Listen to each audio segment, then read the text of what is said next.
What are the 3 apps you use first thing in the morning? What are the first 3 apps you use on your phone? The first 3 apps I use are not on my phone. They're actually on my iPad when I wake up in the morning. Fair enough. What you got? So I've connected the iMessage with the iPad. Mm-hmm. So I check that first. Okay. And then second is email. Okay. And then third is I probably shift over to Twitter. I just kind of have it as a natural, well, it's a natural routine, Yeah. and I can get on it with the iPad. So when I eat my breakfast, I always sit with my iPad, my iPhone. The thing I always do every morning as part of my routine religiously is I update my apps on my product. Oh, yeah. It doesn't just do it automatically? I'm sure it does, but I push it. Oh, I see. Okay, gotcha. I push it. Because I've had social media scenarios where my app wasn't updated in the past. And if I had updated it, I wouldn't have had an issue, specifically LinkedIn.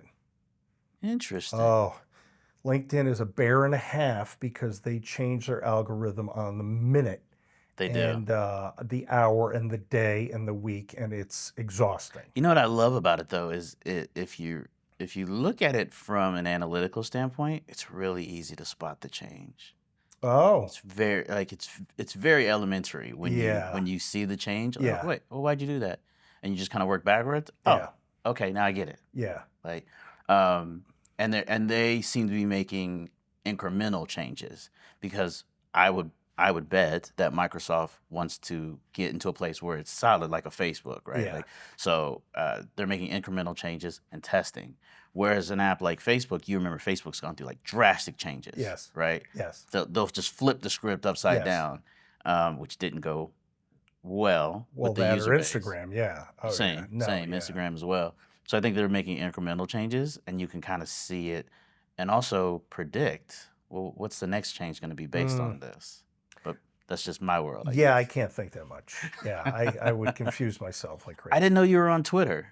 So I am, but I'm not. I wouldn't call it even top 3 or 4, but I'm still on there because I did the big debate when I started my business 9 years ago. Yeah. And so I got the accounts, and then I had to upgrade them and this and that kind of thing. I am not huge on it at all, but I'm on it because, especially after our recent nationwide changes, we'll say, I felt that definitely for an education purpose, from all angles, it gives me, not necessarily news, it just gives me kind of who's talking what and who's talking bad and good and all that. Like, you can stay in front of it, Yeah, and I've only just started posting the regular selfie stuff kind of thing in the last 6 months. What's your at? I gotta wait. What's your Twitter name? What's your at name? You gonna drop that Rob on? Thomas Global. Got you. Mine is at Chris is bald. Well, I'm hopefully going to be changing it all out of Rob Thomas Global to networking and coffee. Networking and coffee. Yes. Okay, got you. But up north, this logo was designed and generated for my networking groups project, which was called Networking in Diners. That's why I know so much about diners. Oh, okay. Because being in sales over 25 years, I had the worst problem getting decision makers to talk to me in their office. Yeah. It was horrible. And it took me forever, no matter what kind of sales job I had, to get behind their eyes and figure out what they were thinking. Because in sales, we don't want the maybes. Right. We don't want the I don't knows. Right. We want the yeses or the nos. I would rather take a no all day long, plus Sunday too, and a yes than a maybe. Right. Or I don't know. No. So the only way I could figure out how to get a decision maker on any level was to take them to breakfast, lunch, or coffee at a diner. Nice. Not dinner? No. Okay. Why not dinner? So I'm not a nighttime guy, and I've had the kids up until recently. Sure, okay. And so I'm not a nighttime guy. Did the business after hours thing for several years. You don't do that now. I do not. Yeah. It was fun until it wasn't fun anymore. I do business after hour, and to a point, right? Like Yeah. 6:30-ish, something like Yeah. that. I'm out, but I always see like on Mad Men or like on TV shows, Yeah. the executive, and he takes somebody to Yeah. dinner and drinks, and I'm like, how does that work? Because I've never had somebody reach out to me like, oh, let's go to dinner Yeah. and discuss this proposal. The only time I've really done that kind of dinner discussion, whatever, is when they were going to make a really big hire of me. Yeah. So, but that happened a handful of times. And the ball's way, way far along. Oh yeah, and that's when they even invite the wife. Right. So Right. it's a big conversation. So- but a handful of times in 25 years. Yeah. Yeah. So okay, 9 years ago, Yes, sir. started the business. Yes, sir. Why did you decide to start a business? I got really tired of new salespeople that I would meet at these different grip and grins at chamber events that were really just kind of very bad at it. At networking. They were horrible. Yeah. They were clueless. They were shoving their card in my face. They were trying to close the deal when I got there. They weren't asking about me. They were just showing up and throwing up about all their crap. Mm-hmm. And I couldn't stand it. And so I thought to myself, I was like, how is it that they haven't been trained? I mean, going back to Napoleon Hill or Zig Ziglar, Yeah. how is it they have not been trained about how to effectively network? And I did exhaustive research. I went Malcolm Gladwell, I went Keith Ferrazzi, Jeff Gitomer, Dr. Meisner. I went all the way through it for almost about 6-7 months. Okay. And I couldn't find a coach. There wasn't anything? Nothing about how I'm to surprised by that. effectively. Now, there are pockets of pieces here and there. If you read Keith Ferrazzi's Never Eat Alone book, you pick up a lot. Okay. But it isn't like necessarily an instruction manual. And all those 3 influencers, or 5 really, they make it complicated. Okay. And salespeople are, by rote, kind of stupid. I mean, we're enthusiastic. Yeah. We're savvy enough if we understand situational awareness, keep our head on a swivel. Yeah. But that takes some time and education to get there. So I was frustrated, and I did all my research, and I was working with a coach at the time. And he's like, I couldn't find it either. Okay. And he was Brian Tracy, action coach. And he was like, there are pockets here and there. Don't get me wrong, all these different professionals, 5 anyway, that are influencers, maybe 6, including Malcolm, they all had different pieces and pockets. But like if you read Malcolm's book, Tipping Point, it's complicated. Like Right. It really doesn't have to be. It's no. And so I developed kind of what I would do with those different influencers or decision makers and bring them to a diner. And then I would just kind of talk about like them. Right. However, I was in sales at a bunch of different positions before 9 years ago. Right. So I'm in a sales position, and this was really my tipping point story. So I went and met with a really dear friend of mine at a diner for a morning breakfast. And Brian is a very straight shooter. Okay. You're not going to get any BS out of Brian. I like that. And I knew that. And when I wanted to kind of run him by something, I would sit him down and buy him breakfast and the whole bit. So I'm all suited up, and we go to this diner in Milford, Connecticut, and we sit down. It's 9 a.m. We have a cup of coffee, and he looks at me and goes, all right, Rob, so what are you selling me today? Like he knew it was coming. Yeah. Okay. How do you get past that? How do you recover from a question like that? I don't think you do. I didn't. No. So I stumbled my way through, okay, all right. I had a coffee and I could not stop thinking about that question all day. Yeah. So I called up again, Paul, my good friend and coach, now a great mentor. He said, congratulations, you've arrived. I go, what? I don't have a Bentley. I don't know what you're talking about. Yeah. He goes, congratulations, you finally figured out that sales isn't about just selling somebody something, and networking, and most certainly not that. Right. It's all about listening first Right. and then trying to identify that. And it's taking you a bit, but we all get there if we work on it. And I got there. Nice. And so from that, we formulated the Rob Thomas method. And then I would start just kind of evangelizing. That was the first year.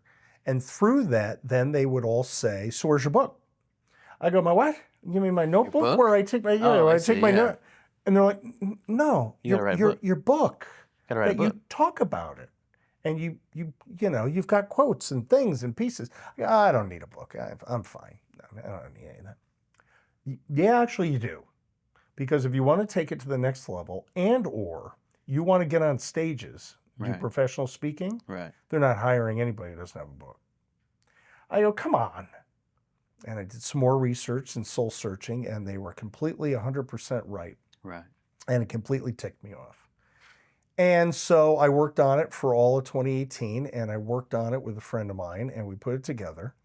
And we just made a simplistic 100-page Rob Thomas method. This is how you network. And of course, the last thing about your book is the title. And they don't tell you how to go get it. It's just one of those organic pieces just kind of happens. That's going to kind of happen. Well, so I went to my network and I asked them all. I'm like, well, so what do you think? Oh, Rob's sales technique, Rob's pain in the ass sales technique, Rob's bold technique, all of it. Yeah. And I said, no, it doesn't work. And I thought about it in the middle of the night. When I was at the New Haven Chamber of Commerce, when someone would give me their application and their $500 to be a member, I used to always say, okay, that's great, put it over here. So who do you need to meet? Right. And I had forgotten that. I had tucked it away since ever that had happened. Yeah. And I rethought about it that night. And I phrase it that particularly because I didn't ask you who you want to know. Right. Because we all have enough friends. Who do you want to meet? Who do you need? Need gets at money. Meet is the one-to-one in person. Right. Now, of course, this happened before COVID. So that was interesting. Navigating that, yeah. But after all that's done, that's how I came up with the book. I like this story, though, how you came up with it. I wonder if, like you said, it's something organic that just, I wonder if it's that way for everyone. Well, I had 20 suggestions, and it was over a week, and these are all 20 people that most definitely had vetted and been part of my network, and I highly respected. They were part of my networking at diners, product, and everything. So if I were to write a book, I don't know what I would call it, man. And you won't know yet. That's the idea. After you go through this process, and you get to the end. Now, it took me a year. It took me a year to kind of get through it, and I had some help along the way. I did not sit there with a laptop and craft the whole thing. I'm too ADHD for that. Okay. So, but I had some help along the way, and you will not know what it is until the end of the process. You won't.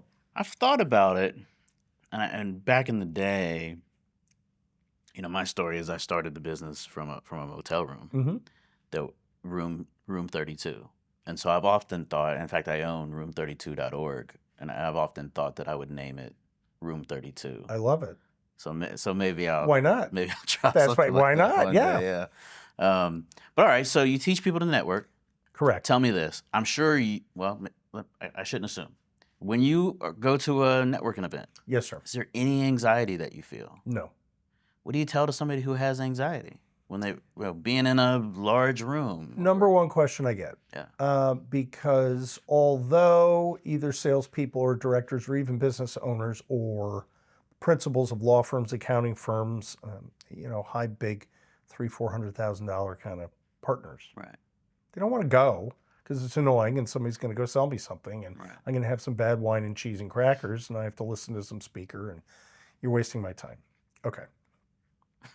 However, for the people that know they have to go, they're told they have to go, their boss gives them a stack of business cards and says, you must go. Yeah. They don't want to go. Right. And they're nervous about it, but they won't admit it. So fear is the number one reason why people will not network. Right. Okay. Agreed. Well, the reason why they have the fear is because they don't have a plan. Okay. It's that simple. Plans such as? So depending on the event, and I will take it from the top to the bottom, you have a signature or a cufflink event, as I call it. Okay. So 600 of your closest friends are gathering at the Ritz-Carlton in Sarasota. Right. Where do you start? What kind of plan are you going to have? Well, you have to identify who it is that you need to meet there, Right. knowing that you don't know if they'll be there. Right. So the reason I suggest is all events have sponsors because that's how they can put them on. Right. They don't get those events, especially at the Ritz-Carlton, through their $150 ticket price. Of course. That's just paying for the rubber chicken. Right. So if you have, let's say, a plate of 5 to 10 sponsors, they should be on the list on who you need to meet. And they're going to be there. And they will have representatives of those people immediately ready, whether they like it or not, Oh, yeah. to say hi. Because we invested in this. Yeah. And so you better believe it. Interesting. However, still there's a fear because you walk in, and I'm going to take this example, Ritz-Carlton is impressionable. Okay. It is formidable. That is not just your standard go into a country club. It is, that is an impressionable venue. Of course. And then you jazz it all up with any of all the sponsor stuff or, let's say the chamber stuff. I mean, that's easily a $200,000 venue event. I mean, that's just no fooling. And so you may know that you want to be introduced or find those different sponsor heads, but that's not going to do it for you because how do you start? Right. The number one fear is that they don't know how to start when they walk in. Okay. Like how to start the conversation. How to just start. You can walk in and hit the registration table. That's not what I'm talking about. Right, right. How do you then start your networking prowess? Right. Well, I equate it to going to a barbecue, a retirement party, or a house party. Okay. Who's the first person that you're going to introduce yourself to if you bring a covered dish or a bottle of wine? The person that owns the house. Or more commonly known as the host. Thank you. Yeah. Why wouldn't you do that for a business event? Certainly. Now, I had to learn this. This was not something, somebody taught me. Right. So I had to learn this kind of strategy or tactic. Well, who's that? Yeah. Well, let's take the Sarasota Chamber. So the first goal is to go introduce yourself, especially if you're a member or even a new member, to Heather Caston. Heather Caston, she's great. Absolutely. Yeah. Right. Why? Why are you going to go do that? I mean, are you asking rhetorically, or are you asking? No, I'll ask you specifically. Although I'm leading you into it, why would you go do that? I mean, I would introduce myself, and I have introduced myself to Heather and Ed and the team. Yes. One, just because I like to. My bread and butter, my bag or whatever, my jam is connecting people. Right. Right. So I know that they know everybody. They know all the members. And the members know them. But you've also been there. You're well traveled in that circle. Certainly. You've got history already. Right. I'm talking about the novice that comes out of some telecom or copier company that walks in that venue and goes, what? I would feel like it's her job, or it's her team's job, to help me get the most out of my membership. You would most certainly believe that. However, if you have 600 of your closest friends, that's going to be a busy morning. Right. So I encourage, coach, counsel, teach people to go in there and ask for Heather Caston, who is the host of that. Now, does that mean that she's going to be reachable right there? Absolutely not. And she may not go to every single event, right? Absolutely. Right. Well, she's probably going to go to that event. Right. But if she's not reachable, but you're going to ask that question as you receive your name badge at the registration table. Yeah. Hey, I would just like to say hi to Heather. Do you see her in Ice Shot or that kind of thing? Oh, I know she's this and that. She's up on stage. She's getting ready. But Ed's right here. Ed's right here. Or if you want to say hi to Celeste, that would be great. Right. Or Craig. Yeah. Or Zach. Right. Right. So that's how you start. I love it. And when you then meet them, you don't say, oh, hi, So you say, this is fantastic. I am so glad that I'm here, especially as a member. It's a fantastic event. Thank you for having me. Right. Just like you would a house party. House party, yeah, the host, of course. And then you say, I was just kind of curious. I noticed that, Willis Smith is one of the major sponsors of this event. I just wanted to introduce myself to the contact that is here for them. Do you happen to know who that is? That might be? And so then you pivot from the person where you started to the contact at Willis Smith. Now you are 2 contacts in the course of 15 minutes. Yeah. So I make a joke with some of my clients that once you hit 5, you can go home. 5 contacts, 5 because you're going to pivot from one to another. Well, what happens when, I get the question, what happens when I talk to the Will Smith person? Well, then you ask if they happen to know another person that happens to be another sponsor. Yeah. Because you ought to have 5 right in your mind. Interesting. Now, what's the gag about that challenge, though? Tell me. Once they get to 5, they're like, "Oh, they want to keep going. I don't want to stop now. I figured this out now. This is a lot easier than I thought." Yeah. And then the event starts. Love it. You eat your rubber chicken, you have the event, and then people scatter like ants at the end of it. Yeah, they do. That's why you get there early. I got a question that was posed from our previous guest. We recently started doing this. We're asking our guests to put themselves in my chair and say, if you were going to ask an entrepreneur a question, any question, what would that be? And so at the end of our time today, I'm going to ask you to do that. But the guest who came in our last shoot had a question for you. And here it is. If you had all the money that you could ever need or want, all the money in the world, would you still do what you're doing? Yes. Yes. Is that quick enough? Yes. Why?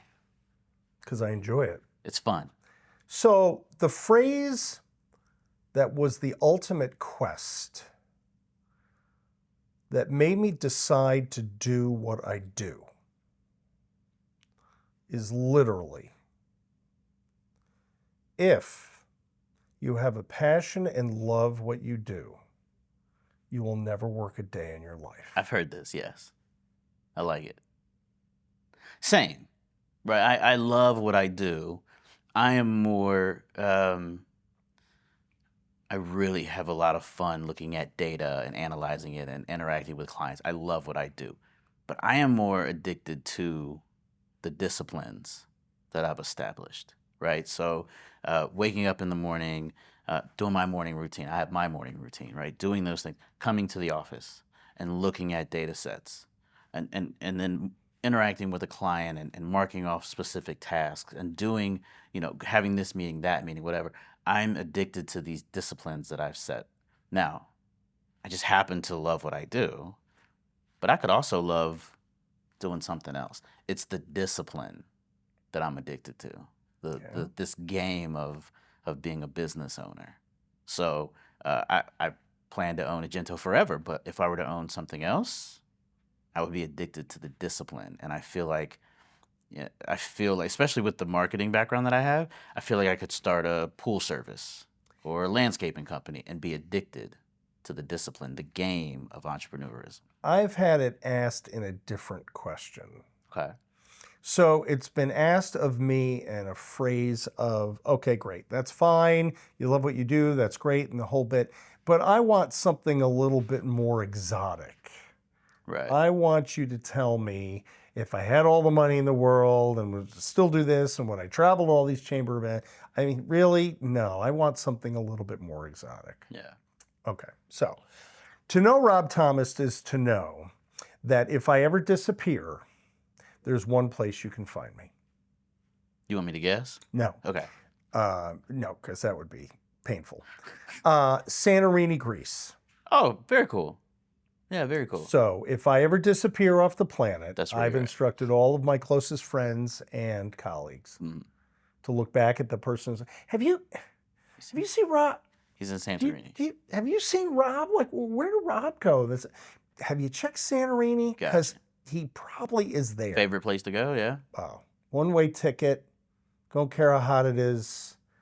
I'd love to figure out how I could manipulate the mob there, the wine mob there, which is impossible, but I'd love to figure out how I could do that with setting up a coffee and cigar shop.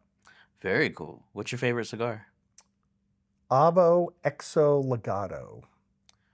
Oh, I don't think I'm familiar. So Avo is named after Avo Uvuzian, Okay. who was a longtime jazz player and then got into the production and growth of cigars. Nice. Part of the Davidoff family of cigars, and it's just one of those kind of refined pieces and items of their portfolio.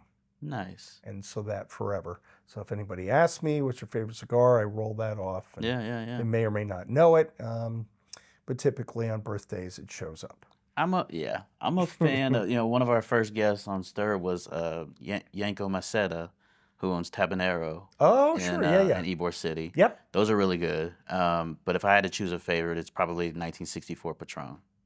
Yes, I'm a big well, fan. there's no, and I would challenge you to try a 26.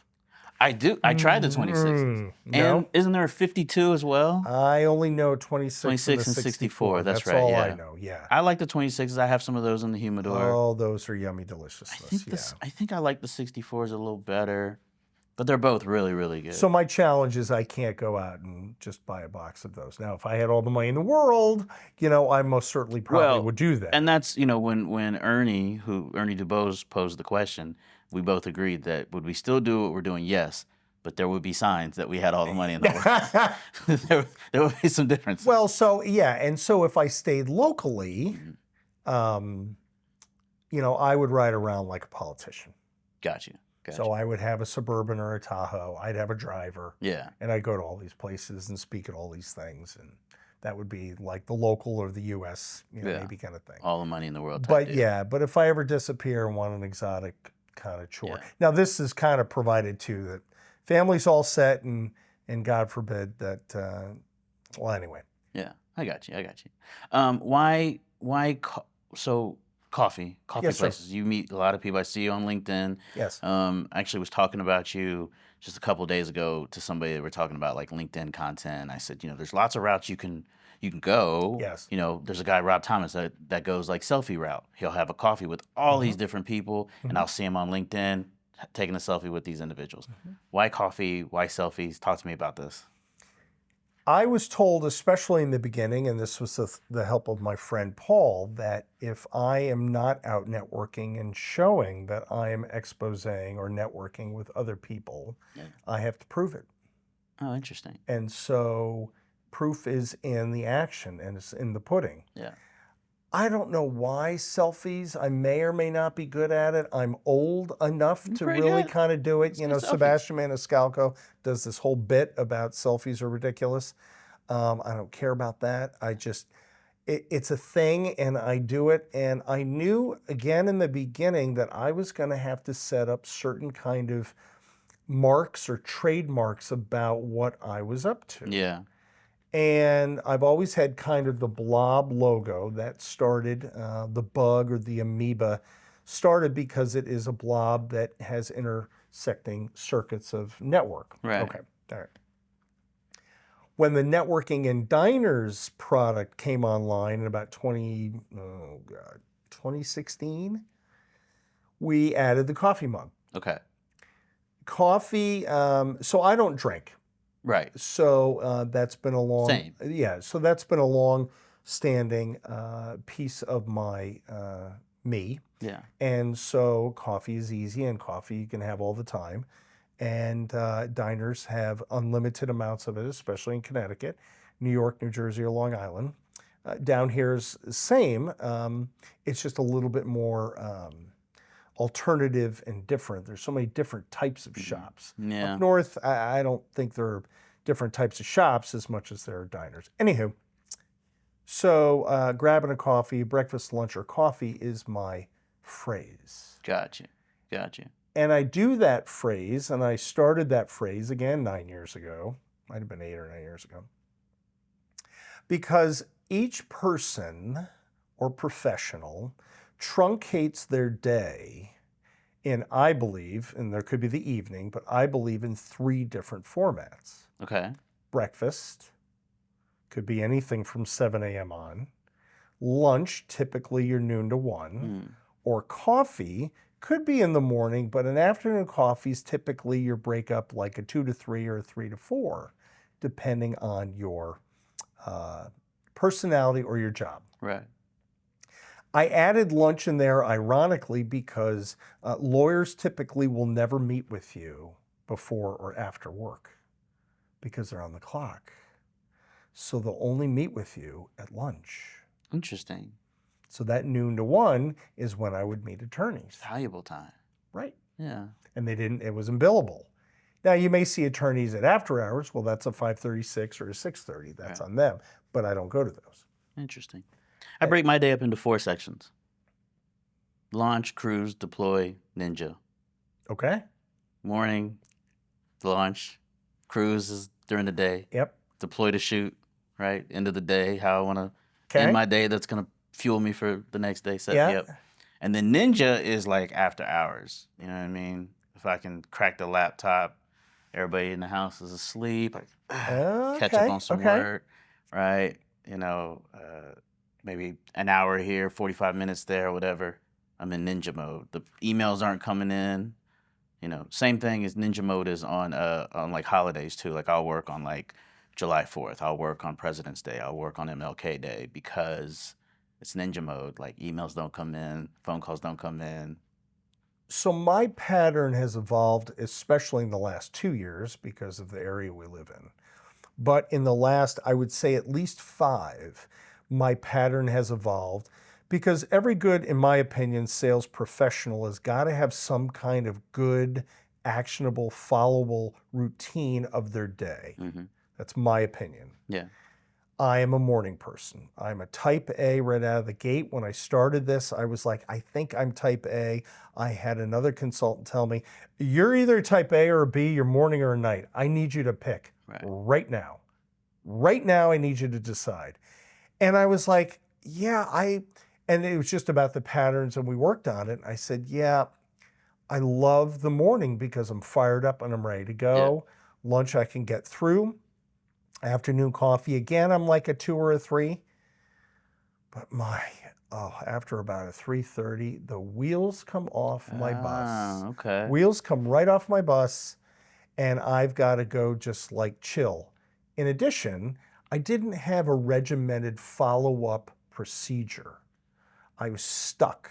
Okay. And I was ending up doing this follow-up text, email, messages, social. I was all over the place. And I hated it. And it was not a feel-good place. It was an ick. I was all over I was just anxious. It was horrible. So I decided to get myself into a routine which for me works. I'm a morning guy, do the lunch, I can do an afternoon coffee, but after about a 3 o'clock, you've got to press me. If I'm doing an evening meeting, there better be a really good reason. So I go have a coffee and a cigar. Nice. Now, although that has led to a daily cigar, I don't care. If you're my doctor, I know you're looking. I don't care. However, what that's turned into is if I've done all of this sales stuff, I've done all of these grip and grins, I've done these coffee clutches, I've done these, cufflink events, investor things, I'm exhausted by the time I get to 3 o'clock. Oh yeah, for sure. And if I know though that I'm motivated and inspired to go have a nice cigar with a coffee, I'm just already excited already. Yeah. And I'm, the irony is I'll sit in a lounge and I'm not really, we're not doing this at 3:30 or 4. I am done. Right. So I sit in a corner. Who's that guy in the corner? That's Rob. We kind of leave him be. Yeah. And I have my cigar, and that's when I do all my follow-up. Nice. So I've recently in the last 9 months, I've got a dot card. So I'm able to connect with people and I don't have business cards anymore. So I downshift all of that and I follow them on social and I connect with them on LinkedIn and I take their card if they gave it to me and I want it and I add it and it all becomes part of the Nice. Rob Thomas method and the process. I like it. I like it. I saw Andrew, shout out Andrew over at Tweets. Oh, yes. So Andrew says that you connected him on LinkedIn, Correct. and then you just popped into the office. That's and was correct. Like, I'm looking for Andrew. I connected with Andrew on LinkedIn. Where's Andrew? That's correct. Is this part of the Rob Thomas? So he came at me, Right. and I normally do not connect with people I don't know. Right. Most certainly probably don't friend them Facebook or Instagram yet unless I know them. But he hit me kind of hard, and I kind of reviewed his stuff, and I know where Tweets is, Right. and I was like, "Who's this guy?" And I went and I sat with him, and I loved it. Good guy. Loved it. I loved it from probably 10 minutes in. And I said, we have to have a follow-up cigar and coffee. And we did. And I love that even more. Yeah. Because he's got all these different kinds of pieces and venues and a BNI and not and where he's trying to be and travel. And I've always been very impressed with definitely high-end professional men's clothing. I can't necessarily afford it yet, but they're definitely very respected and stuff. Yeah. $2,000 suit, I get it. It makes sense. It's a good business. We had Donald on the show last year, maybe the year before. Good guy, great guy. And I know Andrew. But when he told me, I was like, I know that you teach people to network, and I was like, that's a pretty good tactic. Like, I don't have the time to do that with every connection I make on LinkedIn. But I was like, I wonder, what the basis behind that is. Well, and I was an Aflac agent for 5 years, so I was told the quintessential rules follows the goods and the bads of how to cold call or how to drop in or corporate drop. I wasn't the phone guy. I'm definitely the corporate drop kind of guy. And I think that's why I've never had any anxiety or anxiousness about networking. I didn't start networking until 2021. True story. I'd go to events here and there where you kind of stand up, hey, I'm Chris, blah, blah, blah. But like true networking, I didn't start till 2021, didn't really believe in it.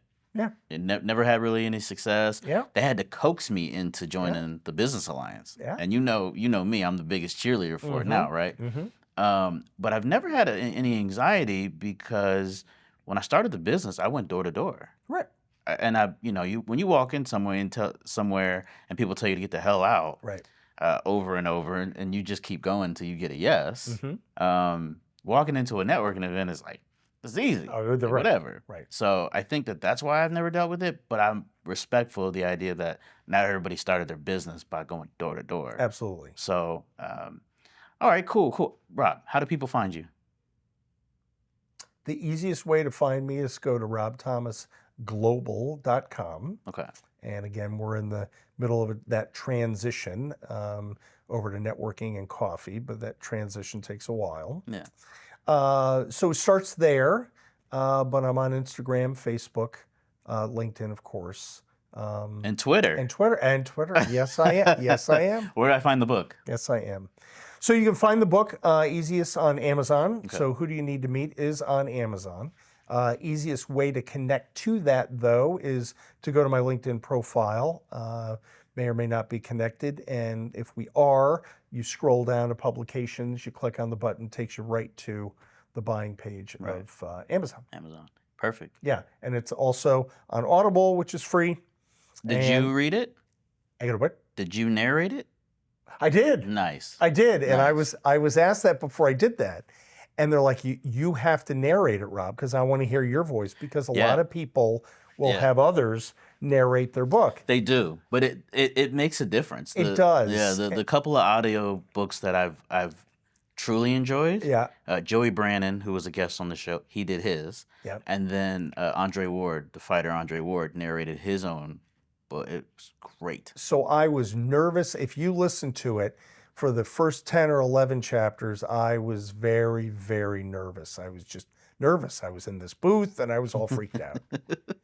But the last chapter is hysterical because I was like, well, you know what? I've about had this. Yeah. I had enough of this. Right. And so I ad lib a little bit, and then you can hear a lot more of my personality come out in the Nice. very end. Nice. Yeah. And that's what I tell people. And they want to fast forward to the end. I'm like, well, you know, do whatever you want. Yeah, it goes right to the person. It's free on Audible. So that makes me think Gary Vaynerchuk's Crush It. He narrates and he ad libs. Yes, and yes. I love that about. And I did at the end though, but I got to the end and I started popping stories.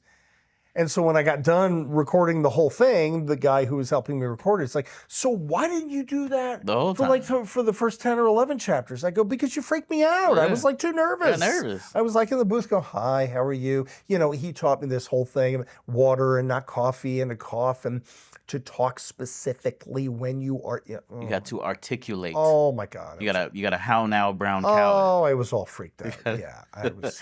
All right. So there's going to be another guest on our show at a future episode. Actually, in 30 minutes, there'll be another individual, an entrepreneur, sitting in your chair. Got the whole room rented out. I can't tell you who it is. Okay. But if you were to ask this entrepreneur any question, what would it be? Please, come on. That's too easy. Why can't you tell me who it is? I can't, because that's the fun in it. Oh.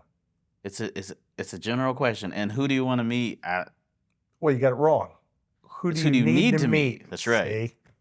Happens all the time. You're right. What question? That's it. Who do you need to meet? Of course. Well, how are they going to answer that? I don't know. Any other question, like about their journey? Nope. You just want to know. Yep. Who do they need to meet? Yeah, because they won't answer it. They're probably going to answer with the 3 people we don't know. Every time I ask that question, think about it. Yeah. You know, this is a little thought thing when you get to ninja mode later. Okay. I want you to think about this. All right. When I ask that question, 95% of the professionals I ask that question to tell me about the 3 people they don't know. Anybody, everybody, and somebody who wants to buy my stuff. Oh, interesting. All the time. That's not what I would say. Christopher, that's because you are a professional and you're a marketer. Right. And you network for out there as part of your marketing business. Yeah. Whoever this entrepreneur is that's going to be sitting here, I'm probably assuming they may or may not be as schooled as either one of us in that kind of prowess. They're not as big of a networker, Okay. but they're getting there. So ask them that They're getting question. I'm going to ask them. I'm going to let you know what they said too. I'm going to text you. Well, I would appreciate that. I'm not going to text you tomorrow, but I'll text you after that and let you know what they said. Don't text me tomorrow. Yeah. All right. And if I don't see you for a while, I'll assume you're in Santorini. Well, I wouldn't assume that either. No, I'm just getting a new hip tomorrow, so I'm going to be a little. All right. Well, I'm looking forward to seeing you running around at networking events. Yeah, I hope to new be hip. at least 50 pounds lighter, and I'll be running around and walking in the whole bit. That's the promise. Okay. Sounds Thank good. you. Thanks for coming on the show, man. Appreciate Thank you very much. Thank you.